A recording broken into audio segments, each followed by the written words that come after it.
How does someone fail at authentic relating? Oh goodness. Um, One of the ways is, and it's weird to say fail because like I think everything is authentic to the person, right? Fail for you. So I'm going to go with the standard definition of like what authentic relating usually looks like, which is like being a little bit more vulnerable and honest with ourselves and others. Okay. So one way that people can block that a bit, twofold. Number one, constantly talking about things they already know. One of the most effective ways of appearing genuine to others and actually being genuine with yourself and having a new experience is to allow yourself to discover in the moment what is true for you. So if you're always reporting on something you already know, you're more talking for the benefit of the other person than of yourself. And the other person may not even care. They're like, okay, you've probably told this story 5 times. I want to discover with you what's true right now. Hmm. So that's one. And the other one can be like sometimes somebody is making a ton of jokes. And jokes are completely welcome in that space. Like I make them all the time. But if you're very habitually making jokes because you're kind of uncomfortable slowing down enough to find what is true right now, it can block things, and it can also be difficult for a group because it takes the group's attention. Everyone wants to laugh at a joke. Yeah. And if you have someone that's doing that a lot, there's not always room for other experiences. I find jokes really fun when you've had a certain buildup in the room, or you've had a certain amount of connection, and then someone makes a joke and we're like all in it together. Right. So that's kind of a different type of joke than one person that's habitually like trying to like be the class clown in a way, Mm-hmm.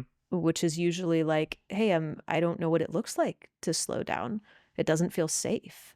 This is my role that I usually play. And it doesn't always work to just have that person to like judge that person for sure and be like, hey, can you stop making jokes? Because you can't tell someone Yeah. to stop doing what they're doing You're taking without away their giving them. whoopee. Right, You can't take exactly. away their whoopee. Yeah. And it never works to tell someone to stop doing something. Right. They Like just stop asking so many questions. Well, what am I supposed to do instead? Stop over talking. I don't even know that I'm over talking. Like, why is this a thing? you're asking them to stop being themselves or Exactly. stop doing what you've been doing. Yeah. So you can say something like, hey, I'd really love to like hear a little more about what you're passionate about. Or I'd Mhm. love to hear your answer to this question. Like I'm loving the humor, and can you like tell me it with a straight face or something? Yeah. Yes, and yeah, I Mm-hmm. like that. Two things I heard there were the first thing I like think of as like be on an adventure together as Yeah, well opposed said. to be kind of going through old stuff that's, a story you've told many times. Mm-hmm. Explore together with the other person. Be kind of inventing it.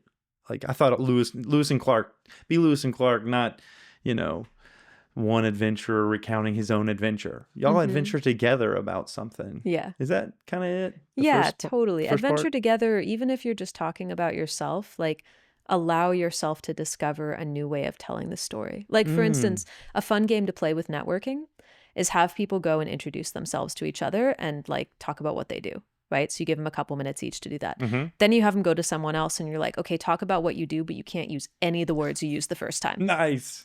And it Yeah. forces people out of their box. They have to think Mm-hmm. about it differently. And oftentimes they'll find themselves being way more creative. Like maybe the first time they talked about the facts, but the second time they tell a story Yeah. about what they do or a moment with it or whatever. Or maybe get silly or find some way to, yeah, I love that. Invite creativity into something that's could be rote, Yeah. could be like well traveled. Mm-hmm. And And the second, no, go ahead. I was just going to reflect back the two things that I heard you say. And the other Mm-hmm. one was like jokesters. Like, yes, something about it's not always jokey. It can be fun and playful, but joking Mm-hmm. around can be some, what is it? Some distraction or some hiding Yeah. where there might be something more authentic that could be shared or something deeper that could be revealed in the absence of that constant Yeah. joke. And I'll even build on that a little more. I think it's More even than just jokes, it's like habitual patterns. Some people ask questions very reflexively. They're really uncomfortable having the attention on them, or it's like they've learned it as a mechanism of being liked, or it's uncomfortable to have space in the conversation. And so they'll ask question after question. One way to notice if someone is doing this habitually is sometimes their questions are disconnected from each other. They like need to have a next question, so they'll say it even if it's not really curious. Mm. And that's another form of like habitual relating. And you really have to slow down enough to get out of those habitual forms. So like redirecting the spotlight, like if Mm-hmm. someone is asking a question immediately instead of really sharing what's true for them around something. We're taking enough time to pause and go, what am I curious? If someone's like, what do you do for work? And you answer it and they're like, cool, like what do you think about the city you live in?